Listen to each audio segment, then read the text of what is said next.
Okay. Hello, everybody. Thank you for coming to the NAM seminar. And this is my great pleasure to have Dr. James Rosenzweig here today for our seminar. And I was getting to have him here for years because he's doing some really cool research, advanced radiation source accelerators. I think we would have a lot of interest in applying those really advanced technology into medicine. I personally feel like many of the technology we're using in clinic is like 20 years, 50 years behind the development in the physics. So just a quick introduction. Dr. Rosenzweig is a renowned experimental plasma physicist and a distinguished professor at UCLA. He's a true pioneer in the field of plasma weak field acceleration, especially he's very well known for his groundbreaking work in the non-linear blowout interaction regime.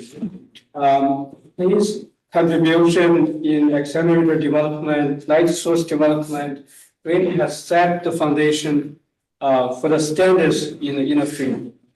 And he was inducted as a fellow to American Physics Society back in 1998. And he has won a lot of prestigious awards, including 2007 Free Electron Laser Prize, 2022 Advanced Accelerator Prize, 2023 Hannes FM Prize. He has served the chair for UCLA Department of Physics and Astronomy for 5 years, and he's currently the director of UCLA Particle Beam Physics Laboratory, and his lab is doing some really cool stuff. We will know more in his talk. He also co-founded several companies, including Radio Beam, which Christina actually went to Radio Beam for experiment 2 years ago. So we're so excited, and please join me and welcome Dr. Rosenzweig.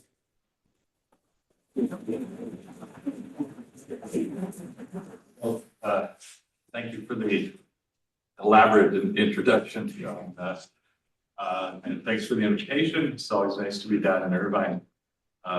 It's a simple hour away, but sometimes it's a little daunting to make the trip.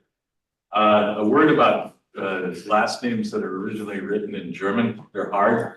I had to introduce, so I'm obviously not a native German speaker. I had to introduce someone who is from Germany, and I just butchered her name.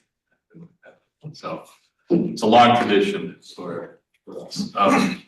Anyhow, no excuses necessary.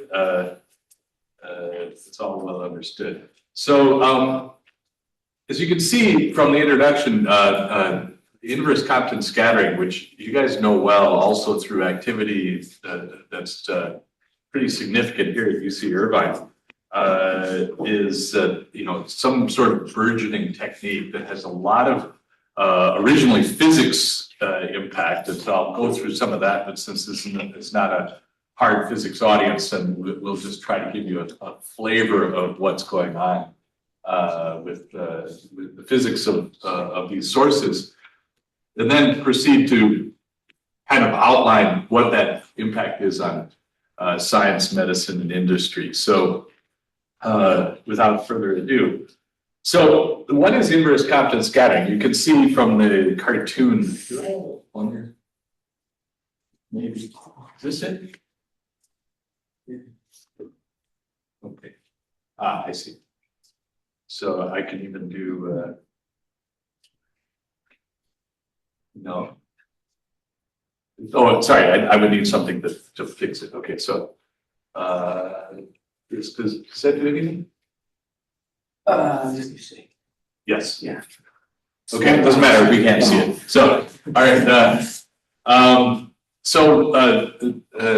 The figure on the lower left is kind of what you need to understand in terms of just physics. The physics is actually kind of fascinating because you create a new class of electron beams, which by new, I mean it's new in the last 30 years, but it's dominant now.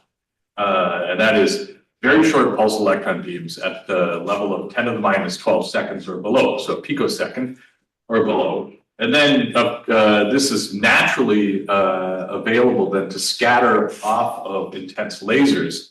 So both of these systems that are involved in the scattering are very tightly focused beams. One is of photons and one is of electrons. And so there are two geometries that are shown in the cartoon there. One is head-on 180-degree scattering, and the other is the 90-degree scattering. So in the box, though, on the upper right, you can see, okay, maybe I have this right. Oh, yeah, here we go. That does something. Okay, so in the box, we see that the scattered light is what we call double Doppler shifted. And so you can take a laser photon, which has about 1.5 EV of energy, and then you can multiply by roughly 4 gamma squared, where gamma is the Lorentz factor, which is the energy of the electrons divided by mc squared. So it's actually pretty easy to get a large gamma in an electron beam. So just to orient you, gammas are in this talk are going to be roughly 100 to 200. Okay, so at the level that we have, say, 200, then we see that we have a blue shift of the photons, which is 5 orders of magnitude. So you can get from EV to 100 keV, and we'll see that's exactly what we're interested in. Of course, the other thing is that with this scaling, if we add a little bit more energy, you get megavolt photons. So megavolt photons maybe aren't so interesting to a medical audience, but they're interested for other people.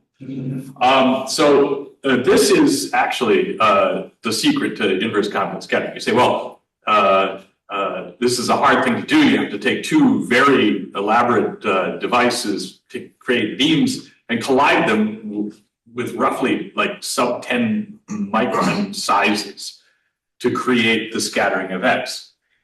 And that's not easy. So why are we doing it? There are 2 reasons. One is that the production is ultra fast. So you can get femtosecond pulses or 100 femtosecond pulses of X-rays. That's interesting for some people, doing, say, fast stuff, pump probe experiments. But for medicine, the real key is, hey, this is a relatively straightforward way to get nearly monochromatic photons in the 10 keV to hundreds of keV range that would be of intense interest to medical application. So what else can you do? Obviously, we can go to advanced imaging. Here is something which actually isn't orthogonal to medicine at all.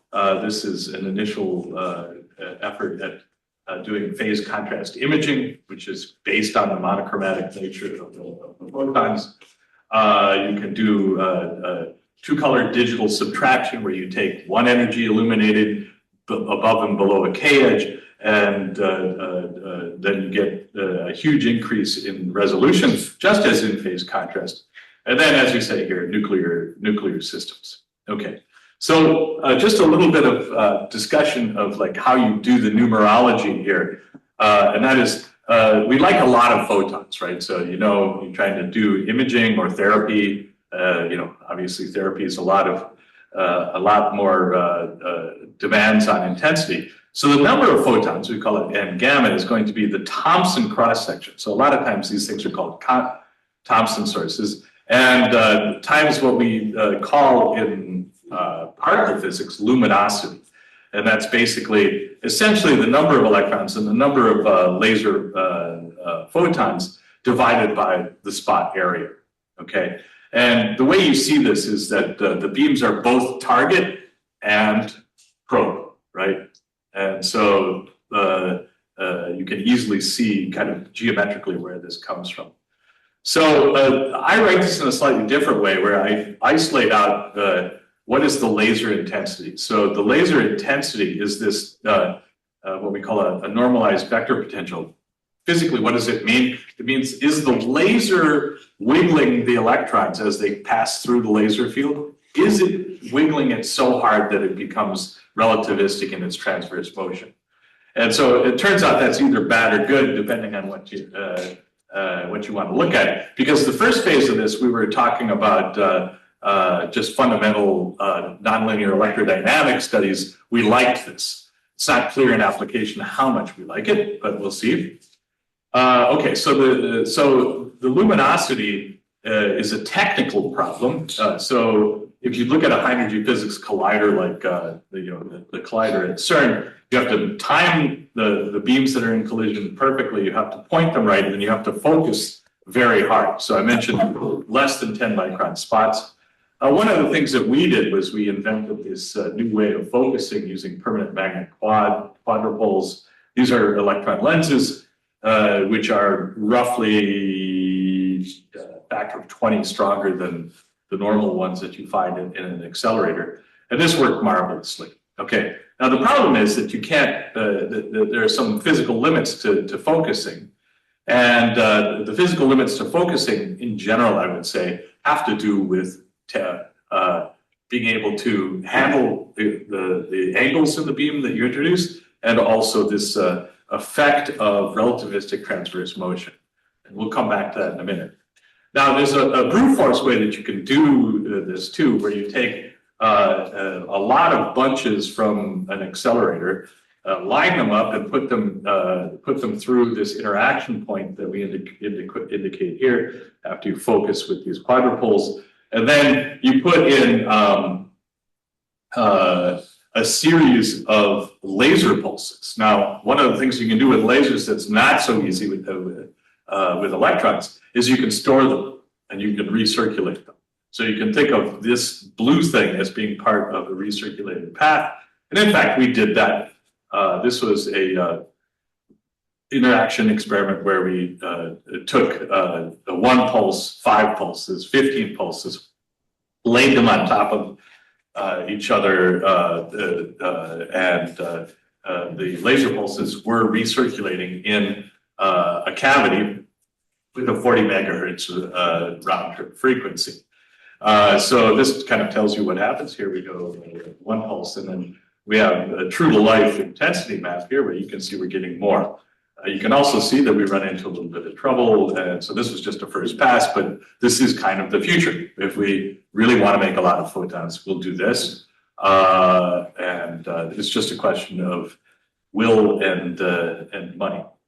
Okay, so I mentioned a couple of the things that we do physics-wise to show that this was a useful technique.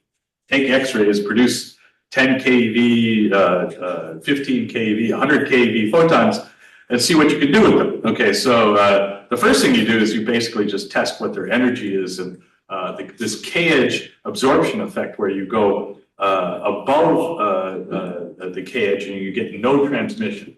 And of course, what that does for us is changes what we see. We have what we call an off-axis redshift. And so the stuff that's redshifted actually passes, and the stuff in the middle gets attenuated because it's higher energy. So basically, we can just use this as a very smart filter where we can kind of scan through and understand what is the energy of the photons and where they are in the angle. So that's good. Phase contrast imaging. Here's the wasp that died for science. Actually, it was dead before the X-rays hit it, so no worries.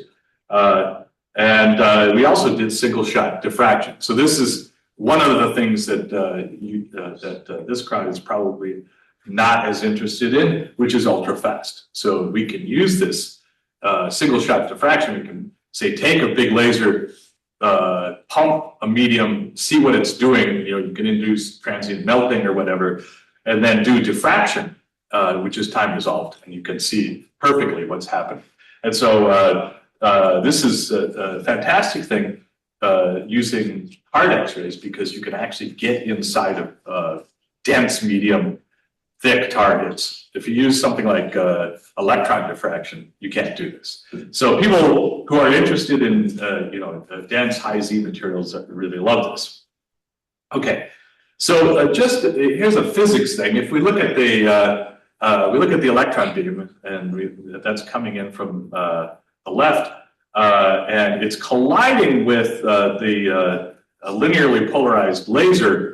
And we make that intense. So what we say is, okay, it's going to move in kind of a dipole fashion, going up and down with the electric field in a periodic fashion. Fine. What happens if you go further and the transverse motion becomes relativistic? Then the electron sees the magnetic field of the laser, and you get this really interesting figure-8 type behavior. Now, the figure-8 type behavior is wonderful because it's like a playground for radiation, what we would call synchrotron radiation physics. So this is kind of a new kind of thing that you can use to probe the properties of electron motion in very large amplitude harmonic fields.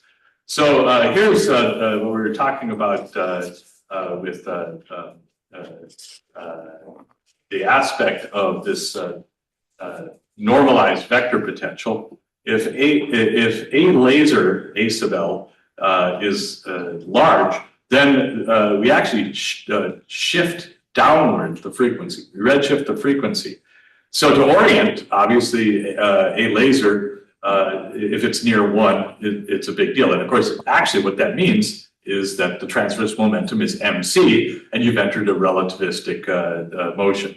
So this figure-8 is inherently a relativistic thing, and it strongly changes the radiation patterns. One of the things that it does is it produces harmonics, and we've looked at this over the years too. So for free, if you do this trick, you get for free, say you're trying to get 20 kilovolt photons, you probably get a lot of 60 kilovolt photons too, if you use a big enough laser. We do experiments where we try to do this. We need a big A laser, and this sub-zero, comma 0 means on axis. We could start to see effects where the laser is relatively weak. We see the donut because we're right on top of the K-edge filter. This is for, as we say, moderate A laser. Remember, it's A laser squared, so that's 1/16. And we have another factor too. So this is a 3% effect, the redshifting. The way we did it was we used 10 micron lasers. Okay, and if you're interested in why 10 micron lasers initially came into scientific use, that's an old story having to do with fusion. And of course, 10 micron lasers have found a lot of use. CO2 lasers have found a lot of use over the years in industry as well. So for us, this was a key because the normalized vector potential is proportional to wavelength. So for us, CO2 laser is 12 times easier than a Ti sapphire laser to get these effects. So we turn it up, and now we have significant redshifting. And we see that using the same beam and the same interaction, we can let the whole beam pass because we lowered the energy of each photon. And so if we look at this line out here, we have the donut characteristic, and here we just have a set of X-ray photons that fully pass but have slightly lower energy below the cage. Okay. So you can do the same trick to isolate harmonics. So we've proven that we get second harmonics, which exist only off-axis. Here you can see in this picture here. For those of you who've studied maybe freely, yeah, go ahead. Sorry, what was the beam size of the X-ray? The beam, okay. Yeah, I think we lined over that in the first view graph. So one of the things, like for you guys, in particular, I noticed that this series has to do with microbeams, right? Yeah. You get microbeams, right? Because we have a 10 micron source, and the angular divergence is 1 over gamma. So call that, so for 100 keV X-rays, that's going to be a divergence of 5 milliradians, right? And so you can actually illuminate very small spots. And of course, you can focus these photons too. So given that this is what we call a high brightness source, you can get to small X-rays. They're naturally a little bit uncomfortably small if you want to do something like imaging, right? Because you don't, maybe you want to image something big. So for instance, people who are trying to do this for national security, they want to image a cargo truck. That's a lot bigger than 5 millimeters. So they've got to be more than a meter away from this thing. And so you have to think about this. You know. You can do microscopy. Yeah. Oh yeah. I mean, yeah. So this is naturally a bit more useful for medicine in a therapy sense because you have a concentrated flux, and also perhaps in an imaging sense. I haven't thought about microbeams in a while, but I think that that's something worth discussing. So in fact, I was sort of excited when I said, wait, if you take a microbeam, you can illuminate a single nucleus. And now radiation physics looks very different, right? You get exactly inside the microscopic world that you try to understand. You're always trying to understand, you know, effects on a cell nucleus, but you're doing it by illuminating, you know, a million cells, right? Let's illuminate one cell, maybe on a slide, just see what happens, right? That looks like that looks exciting, like exciting science. So here, this is just an advertisement for getting all these free harmonics. The physics is wonderful. We proved a lot of things about how good we are at calculating and understanding what's going on with the physics. The use of just a single filter that's only works at 1 energy is a little bit crude. So we built a bent crystal spectrometer to see in a single shot what happens with the photons. And so here we basically have the X-rays coming through that aren't diffracted by the bent crystal. The bent crystal serves as a spectrometer. And so in this direction, it's energy or frequency of the laser. In the vertical direction, it's angle. And now you can see what we mean by off-axis redshift. So I can tell you about it or I can show you it. And that is that these are lower frequency photons that are off-axis. So that's kind of why the KH donuts work. Okay, so this is nice. You see that sort of comma because you're supposed to have a parabolic dependence on this redshifting. And then what happens if we turn up the laser more, instead of just the off-axis redshifting, we push the whole thing down and we smear it by all these nonlinear effects having to do with the relativistic transverse motion. So we look at this, we analyze it. It was a lot of fun to do this experiment. And so here we actually got to A0 of unity, measured it, and we saw, oh my God, look at this. Look at the induced spread in due to the redshift. The induced spread is between almost 9 keV and 6 keV. So this is exactly what you think. We should have a 2/3 redshift or 1/3 redshift, and you get to 2/3 the energy, and you see exactly that. So we looked at this, analyzed it, and there's actually some physics here. This turns out to be a strange interference effect, which is purely due to the nonlinearity. And it's a signature which is a little bit hard to see.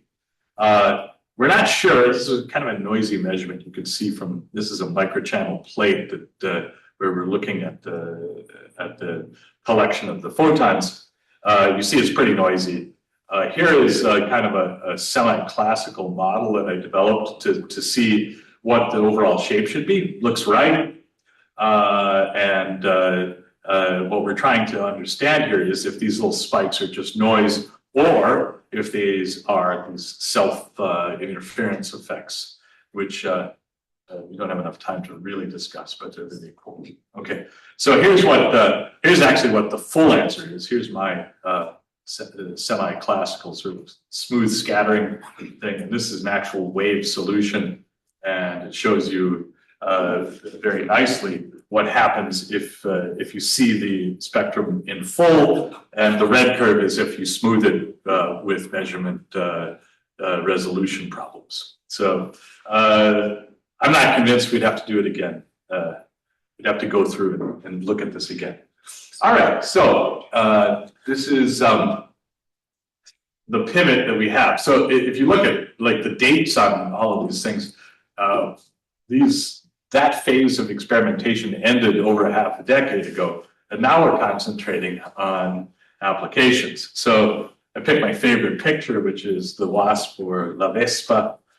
It was an Italian wasp, so it gets properly to call it Vespa.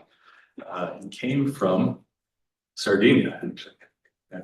Collaborators from the University of Chicago. And so this was a brave wasp, and we know a lot about them because we could see inside them, and we could see actually the phase contrast effects very nicely. It's actually kind of obvious. I mean, many of you in medical physics and biomedical imaging, you know this, that is, it's much easier to see a change in something, right? And so phase contrast is a miracle. Here's something that we've been working on for a while, and we had to wait until like last year to get the photons, and now we're preparing to really assault the problem. Okay, so again, this is just K-edge, but it's an interesting K-edge. It's gold. Here we can look at the photon energy. We can see past intensity, and we can see essentially what happens with attenuation. So the attenuation goes crazy just above the K-edge. And so what we're looking at is we say, let's put in our photons here. We can even get away with using a fairly large spread in photon energy. So we can turn up the laser, which is nice because we get more photons. And if you need more photons because you're trying to do probably therapy, right? So the idea here is to enhance the dose locally. You get these X-rays absorbed into these objects, AUNP, which is our shorthand for gold nanoparticle. Now, it turns out that gold nanoparticles are fantastic in medicine, as you undoubtedly know, because they're pretty much agnostic to the biology around them, or vice versa. And so you can load them up if you have a smart chemist on your team, which we do at UCLA. We can figure out how to load these up into biological systems and eventually even patients, and understand what happens when you get this enhanced absorption at the nanoparticles. You get, of course, a lot of interesting effects that cascade out. Auger electrons then are emitted. You get a giant dose enhancement by these relatively low energy electrons that travel 10 microns. Okay, so we start with our sources, which are kind of 10 to 20 nanometer gold particles, and you have to have enough of them to stop enough photons inside, say, a tumor, and then they radiate outward and they fill in all the gaps in between the nanoparticles, and they give you a fairly uniform dose enhancement. And of course, it goes without saying that if you lower the intensity, you get interesting imaging possibilities. Okay, so we have collaborators at both UCLA and Stanford Medical who are interested in this, and as I said, they had to wait for us to get to the photon energies. So starting with 10 microns is a bad idea. It's a good idea for the nonlinearities, where long wavelength means big A laser, but the photon energy is inverse to that, and so for us to get to some interesting energy, we just basically switch not the electron beam, but the laser beam. So we go to a laser that we had laying around, which is a neodymium YAG laser with 100 millijoules, which is enough for us to do pretty interesting things. And the goal was to get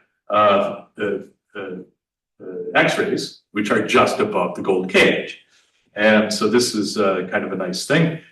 Here, probably we could tolerate to go to an A laser a bit better, but it's harder. It's 12 times harder to get a big A laser. So, it's also pretty easy if you have money to buy a bigger laser and get to a higher flux. Now, it turns out the flux is pretty good in this already. All right, so here's an exercise in what we call, Lennard-Vickert simulation, where we see what is the X-ray spectrum from the simulation point of view. Here's the spectrum in X and Y. These are angular spectra.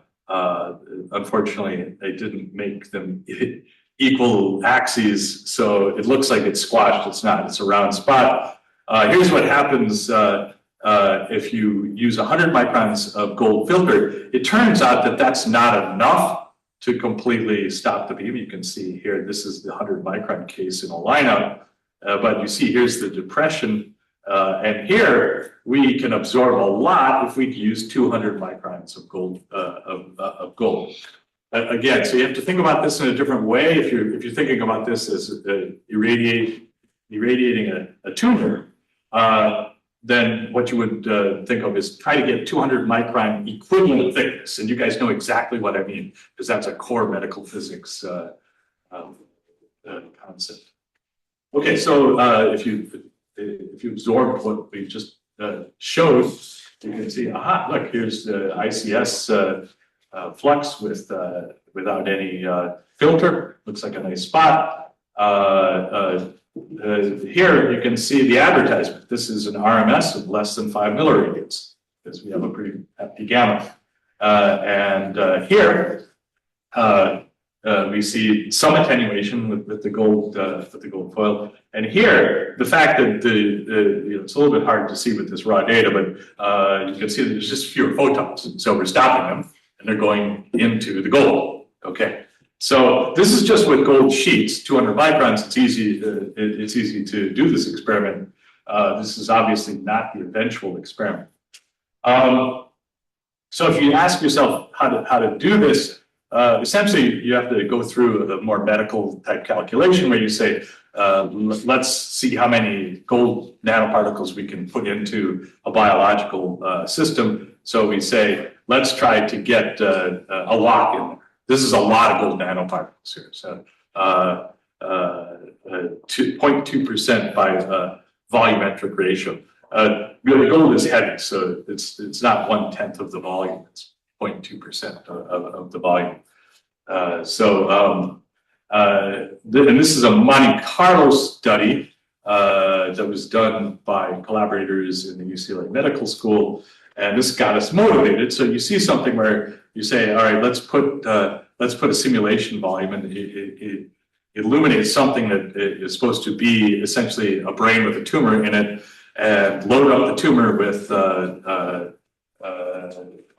gold nanoparticles. And here you see what you see, which is the dose rate as you illuminate from various angles. And then here's what happens as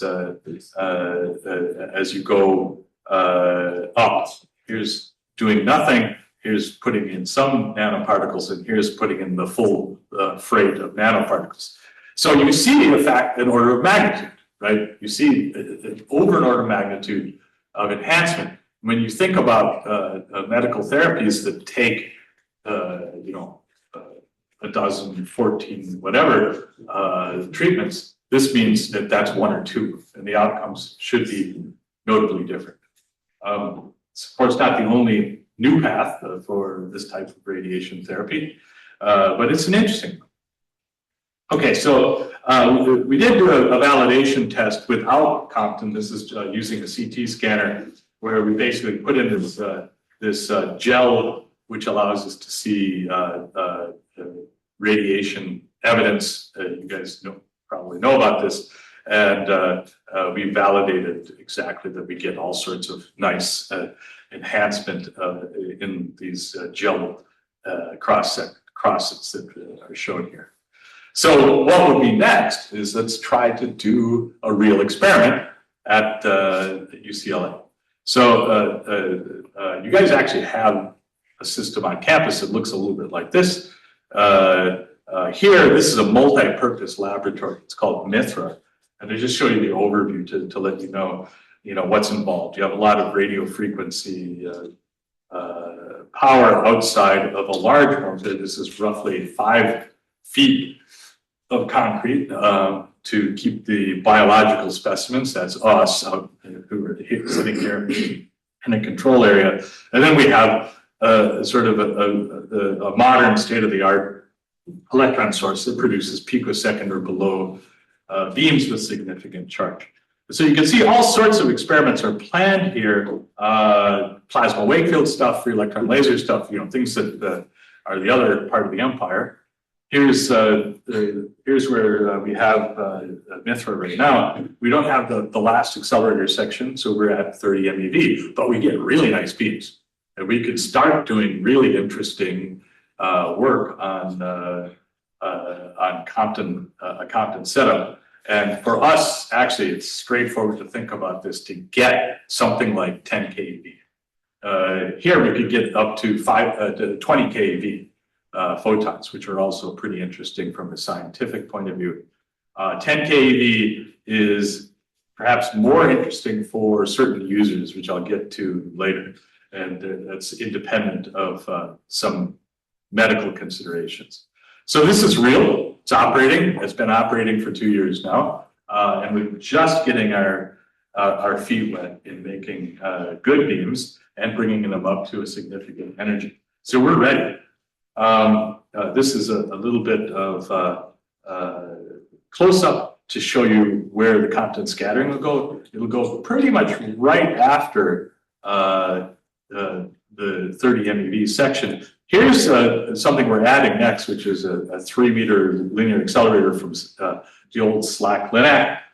So we get that for free. We'll install it, but we won't use it for this case. We'll just propagate beam through it. And then we will go do our inverse Compton scattering at the 30 MeV at this interaction point. And so let's zoom in on the interaction point. It turns out for us, we can actually try to build a rudimentary laser circulator. And this is part of our proposal plans. Here's our experimental box where we can either go to vacuum or go to dry nitrogen for whatever samples you want. Dry nitrogen is an imperative here because the first user is not medical. First user is what we call cultural heritage science. So you're going to put a painting in here, and you don't want to put it under vacuum. So, okay. So, magic words, cultural heritage. That'll be referred to as CH. In this country, it's unheard of because we're much more interested in interrogating cargo containers and looking for plutonium and other wonderful things. But in other places, actually, I should say that this French project is dual use. At MEV, you're looking for other things than just imaging art. But there's a new project which basically I've been involved in. Relativistic built a whole bunch of it called STAR in Cosenza in Calabria. And first phase is operating at 20 keV, but it'll go to 100 MeV, just like UCLA. This is wrong. This is keV. We're not doing. They're going to be 100 MeV electrons, so we could make a Brem's column. So, rational exuberance. Okay, so this thing exists. So the French are pretty good at these ambitious demonstration projects, and this is a friend of mine, Alessandro Variola, who is a major force behind this, and he's also involved in the STAR project. They built an MEV Compton source off of a recirculating linear accelerator.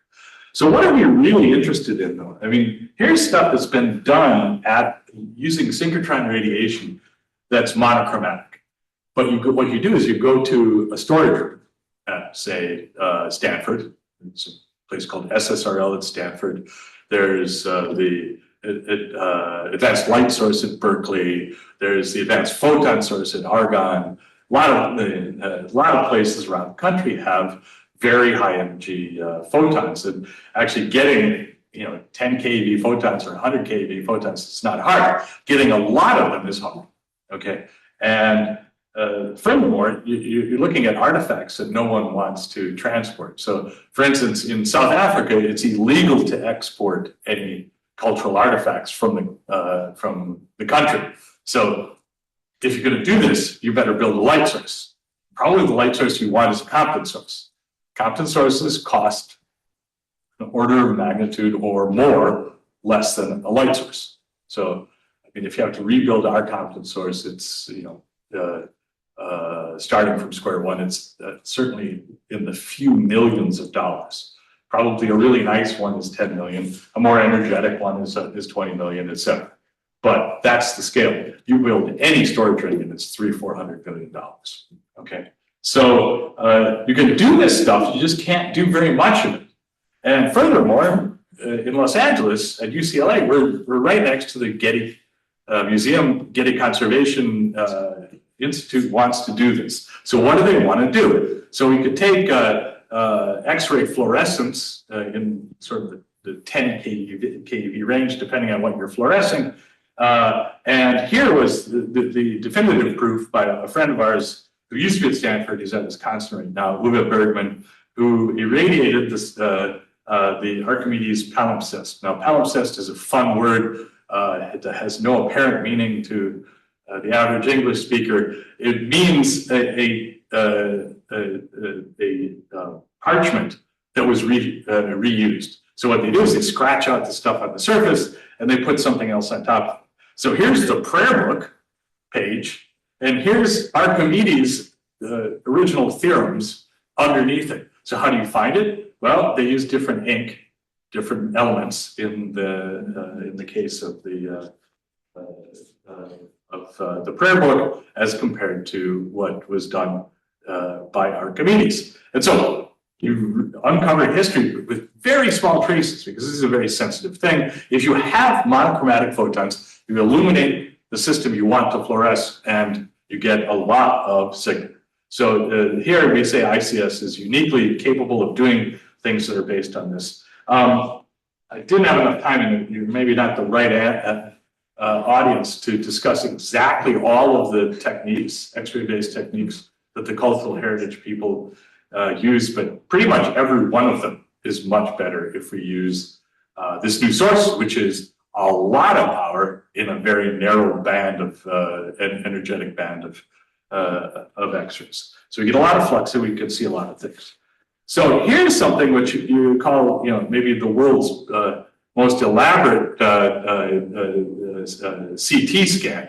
You use, again, very high energy X-rays in the sort of 100 keV range. And here, this is, I don't know, people are familiar with what Herculaneum is. It's a site near the coast of, in Italy, also destroyed in the explosion, the eruption of Vesuvius that destroyed Pompeii.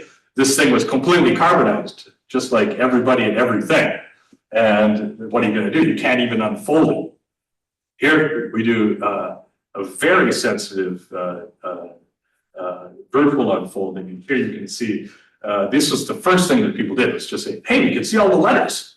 And now people are doing much more, and basically decoding what it all means. And so this is fantastic. But again, sort of this is high-end cultural heritage science, but it doesn't look unlike medicine, right? So so we can read the relevant alphabet using this particular method.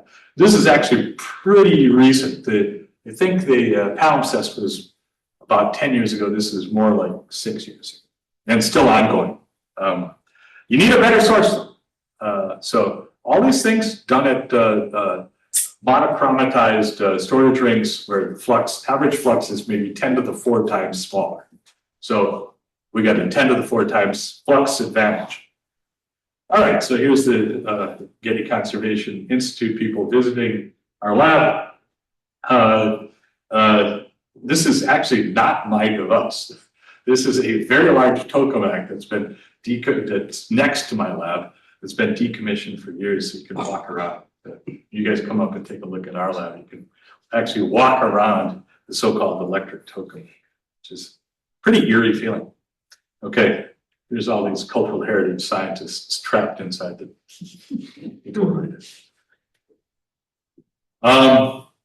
So they like they're excited.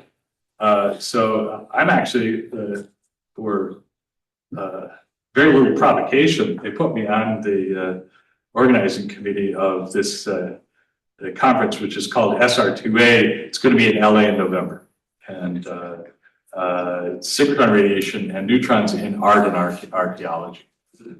So if you're looking for a little cross-disciplinary pollination, somebody from here should go there, right?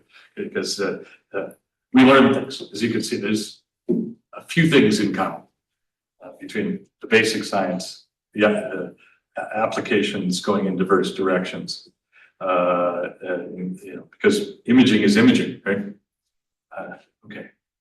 And so here's something to show that we are indeed a burgeoning field. There is another industrial effort here at Irvine, and they're basically working in parallel on just a slightly different version of the technology, but it's the same goal: get to interesting energies of ICS source. This was originally funded for national security, and at some level, people would want to go beyond the 100 to 200 keV photon range, where this particular project, you can see it's a very compact system. I built this part of it at UCLA. And the rest of it is all this wonderful new acceleration techniques. So this is radiating lead, UCLA, Michigan, Amplitude. Actually, the University of Rome is in this through my association. So a lot of fun, and it's working. And again, if the stars align, this will be producing megavolt photons for more national security reasons. So we'll touch on that in a little bit. So this is actually the last view graph. As you can see, we have a fairly long history. This has been going on for slightly over 20 years at UCLA. And it's hard. I did not have a lab at UCLA to do this until 2 years ago. And of course, we're now building that new lab. So if you want to know the hiatus over the last 5 years or so, we decommissioned the old lab and we're putting in new stuff now. We did a lot of fundamental scientific work. There can be new science also in nuclear physics. And your faculty member, Chris Barty, is actually the world leader in this particular part of the field.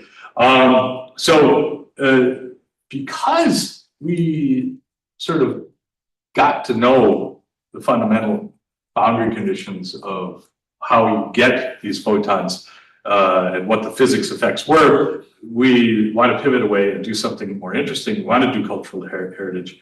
We want to do medicine. So these things are on the agenda. National security, UCLA won't be doing that stuff except obliquely. If that goes forward, it'll be a big.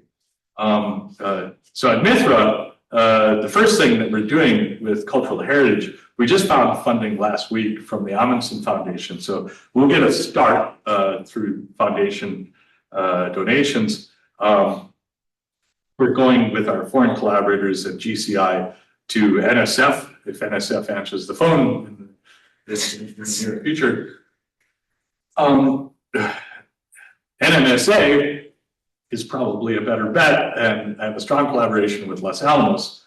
They want an ICS source for, not for MEV, but they're a material science lab. So 100 keV photons is perfect for penetrating high Z targets and doing ultra fast science, which they like to do because they're looking at shock waves and all sorts of stuff.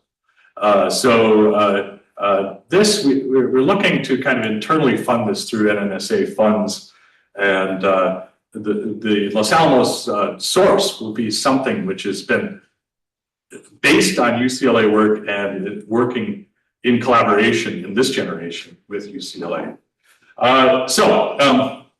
Final point to make. We are now, because we want to get our medical collaboration more ambitious, we're trying to work to find new sources of collaboration and funding. As I said before, I hadn't thought about microbeams in a long time, but I got triggered by that word that's in your seminar series. So let's talk about it. So that's the last point. Wrote the discussions and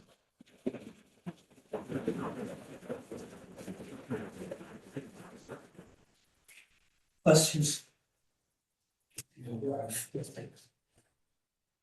Thank you. It's been a great talk. And I'm now working on this area, so I have a few questions. When you have inverse Compton scattering, the electron beam energy is so high, and the laser beam energy is much lower than compared to electron beam. Does that matter what wavelength to use for the laser? yeah, if you use 10 microns, then the photons are barely there. They have like 0.12 eV, right?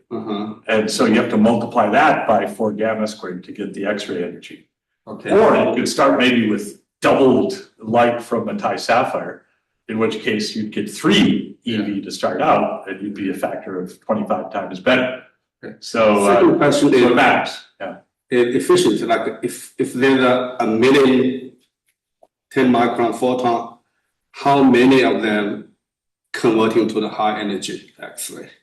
Okay, so 0.01%. So first of all, for these types of laser pulses, you have a lot more than a million photons. Yeah. Okay, the Thomson cross section is not very big, and so you have to do all of the math. Typically, what you get from billions and billions and of laser photons. I mean, you can do the math. I mean, I showed you like you could have a joule class laser, and a joule class at 1 micro for sapphire. That would be 10 to the 17 photons or so, right? And so that's a lot of photons. You do not convert them all. You convert very few. The best way to think about it, actually, I wrote a paper which was called 1 photon. And what it says is for every electron, you get 1 photon. So given that there's sort of 10 to the 9-ish photons or electrons in each beam, remember it's a dual problem, target and probe, each one. We have limits on laser intensity from this A laser problem. And so we only get 1 photon if we want the bandwidth to be maintained. So we get at maximum 10 to the 9 photons or so. And in practice, the useful ones are maybe 10 to the 8. We can think is one of the reasons why you do recirculation and do many collisions in a short amount of time. And for most of your applications, this is fine. You're interested in sort of the average flux, right? So, it's not a lot of photons, but it's good enough, right? They're high quality. Can I ask, I'm very interested in this range. You can use from KeV up to MeV range to do the X-ray imaging. So do you need different cameras to capture different energy of the X-ray photons to do imaging, like specific X-ray cameras? Well, I mean, if you're doing high-end detection of X-rays, then you can buy X-ray cameras, and they're not cheap. They're minimum $50,000 or something like that, right? We tend to just do detection in a more general way, where we make images sort of by hand. So microchannel plate is perfect. Microchannel plate is sort of agnostic to what kind of ionizing particle you put in. If a particle hits it, you get kind of 1 count, right? As you said, what you're trying to do is like get a cascade effect instead of these microtubes that are inside the microchannel plate. And so there's lots and lots of those, and you can make an image. So I mean, here's just a good way to see what that looks like. There we go. So that's an image, right? You can see it's sort of sparse, right? And that was one of the problems that I had with trying to interpret the physics, is that by definition, this is a sparse image. Otherwise, you're saturating the microchannel plate. So you can do certainly across a range of KEV photons, just use a microchannel plate. I haven't really thought about the MEV stuff. I have a solution for MEV gamma spectroscopy, which I didn't include in this. It has to do with converting, like if you want to know just the spectrum, maybe not the image as much, you can use what's called a Compton spectrometer. And what you do is you take the MEV photons. This is perfect for MEV. They go into, say, a beryllium wire, and they convert, those photons convert to backscattered Compton electrons. They basically clone the kinetic state of the initial photon. And so if you put in a 2 MeV photon, you get a 2 MeV electron. And then you just use it as a magnetic spectrometer. You just put in a magnet, you bend them, you see what momentum they have, and you're done, right? And it's really a fascinating thing. We build it for other reasons, but if we ever get around to doing MEV stuff, we'll resurrect that idea. That's high-end instrumentation, worthy of a name like Beckman or something. Good question. I wanted to see if you have an explanation for these fringes in the nonlinear regime. Oh, yeah. So, or if it's a mystery still. Huh? No, it's so we have an explanation. I'm just not sure if we saw it in the. We see it very clearly in simulation, right? Yeah. There we go. So there's the simulation. That blue stuff is the simulation. Where does that come from? I mean, that's it comes from the fact that in a periodic system, each electron that's radiating is doing something what I call self-interfering. It's why there's what we call a resonant wavelength, right? Because every time you go through an oscillation, you basically try to radiate the same way each time. And if you look at sort of the difference in velocity between the electron and light, there's a specific wavelength that will add up, where there'll be a 2 pi phase difference between when you're at this point in the oscillation and then when you're at, say, you're at the maximum in the oscillation here, you're at the maximum here, that 2 pi point, that's positive interference. These lines are positive and negative interference. Why are they lines? They're there because it's not a purely periodic system. And that is that the redshift is modulating. So we get, for a given redshift, because the laser has a longitudinal intensity profile, at one point in the time profile, you're radiating a certain wavelength photon. And then sometime later, you radiate it again, right? And that will be the positive interference. So that's what this is. And it's actually really fascinating. The question is, are we smart enough to figure out how to measure it? Yeah. So Do you think it's related to micro bunching? Or I think that's what I've heard it called. No, it's not. So that would be a collective coherent effect. Okay. And so you certainly see this as well if you put a free electron laser beam, which has this longitudinal microbunching structure, and you'd see this and it would manifest in various ways. This is what I call self-interference. This is just one electron talking to its own photons, not talking to the other electron's photons. Okay. So that's a subtle question, by the way. Yeah, thank you. Yeah. I had a question about, in one of the slides you talked about in the Mithra lab, you kind of have like the C-band accelerators, you put an S-band LINAC in now, and then you also have like an R&D for C and X-band. So like all these different frequencies for accelerating electrons. Do you have a hot take or like perspective on, what frequency is the pros and cons for generating these kind of photons for Compton scattering effectively? Yeah, I think higher frequencies are good. I mean, S-band is all the stuff I've inherited because, Yeah, sure. and it's easier. So like when I taught myself how to build RF structures, they were all S-band, and they're a lot easier. Like, I have collaborators who do X-band, and I don't want their job. There are advantages to going to higher frequency, and so here at Irvine, X-band was chosen, and because it's a path to a very compact accelerator. What do you give up on that? Because it's a small accelerator, you have a limit on how much charge you're going to have. For me, because actually I'm interested in free electron lasers as much, if not more, than these sources, the sweet spot is C-band. So I've chosen C-band. The Radium project is C-band, and it's sort of piggybacked on all the stuff we're doing in C-band. So I had started a very strong initiative collaborating with a guy named Sammy Tantawi, who's probably in the mix here too. He's at Arizona State now, and he was at Stanford. But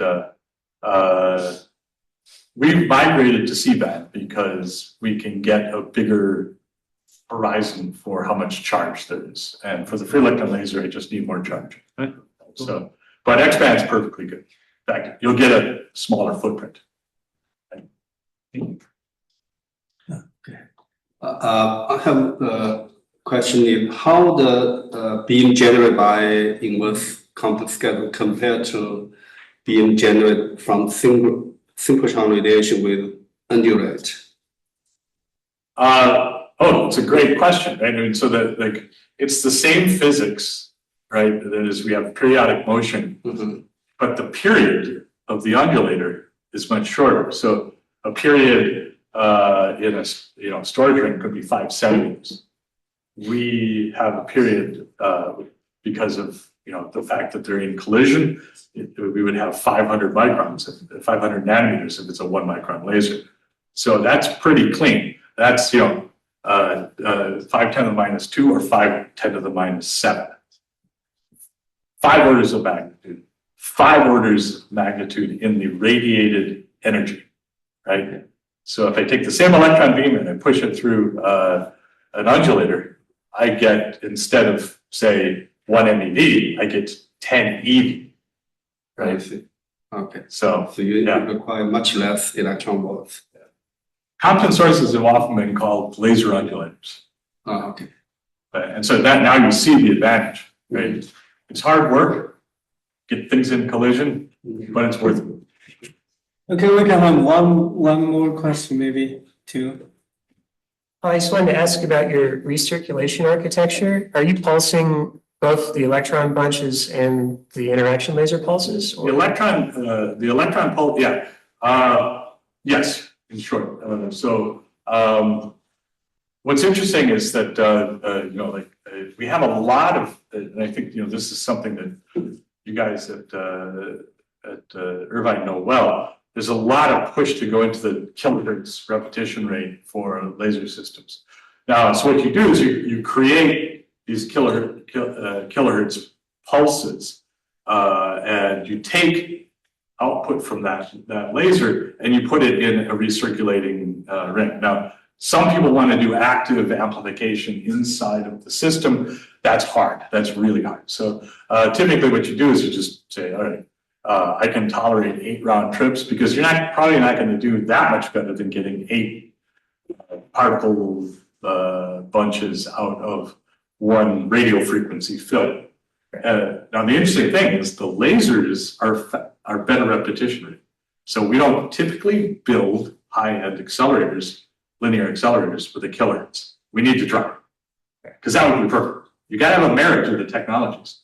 Right now, lasers are pretty comfortable at a kilohertz, or slightly more, and RF not. So yeah, we'll see when we get there. It's a good provocation, and it's driven a lot by this application. Okay, that's great. So let's take Dr. Rosenzweig.